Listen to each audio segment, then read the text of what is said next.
என்ன சார்ந்து இருக்கணும்னு இல்லை. ஆண்டவர் சொல்கிறார் எல்லாமே என்ன சார்ந்து இருக்கணும்னு இல்லை. நான் போகிறேன், பரிசுத்தாவின் தேற்றவாளன் வருவார், அவர் சகல சத்தியத்துக்களை நடத்துவார்.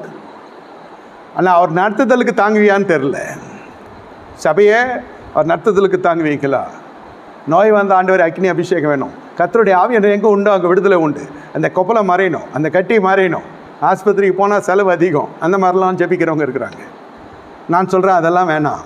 முன்னமே இந்த உயிர்த்தெழுதலுக்குள்ளே வாங்க, அனுப்புங்க, கூட இருங்க. சரீர பிரகாரமாக பிதா குமாரனோடு இல்லை. பிதா இல்லைன்னு யாருமே சொல்ல முடியாது. நம்ம நேற்று பைபிள் தூக்குறவங்க வரைக்கும், நேற்று ரட்சிக்கப்பட்ட வரைக்கும் பிதாவை தெரியும், பார்த்ததில்லை. அதுதான் பிதா. இருப்போம், கூட இருப்போம்.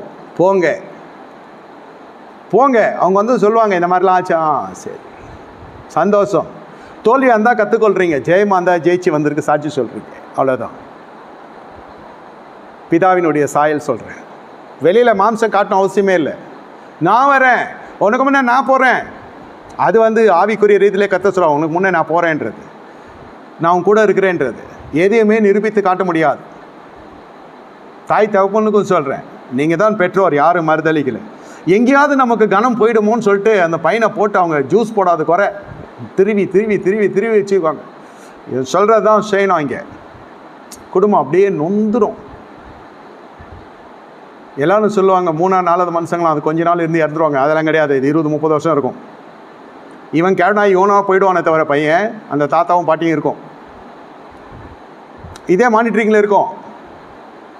போனால் சொத்து தரமாட்டேன்னும், போனால் வீடு தரமாட்டேன்னும். சம்பாதிக்கிறதுலாம் யாருக்கு? பிள்ளைங்களுக்கு. அந்த கொடுக்குற பணமும் இல்லை.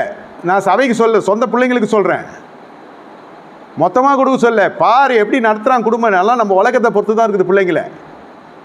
இது சபைக்கு வந்து எல்லாம் பயங்கரமான மாய்மாலங்கள். இது 90% இருக்குது. உலகம் முழுவதும் சொல்கிறேன்.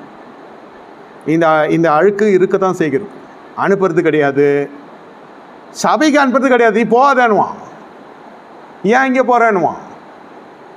இது ஒன்று. சரி, நான் அதில் தலையிடுறதில்ல. அது தானியலுக்கு வந்த சோதனை மாதிரி. அது தனிப்பட்ட விசுவாசம் ஜெயிச்சு வரணும். நான் அதில் தலையிடல. ஆனால் சொல்லப்படுகிற காரியம் உயிர்த்தோடைய வல்லமை. அனுப்பணும்.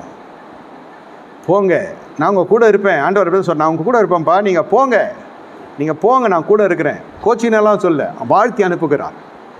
அப்புறம் என்ன சொல்கிறார்? வாழ்க. உயிர்த்தருடைய பெரிய காரியமே வாழ்க. என்ன வாழ்க?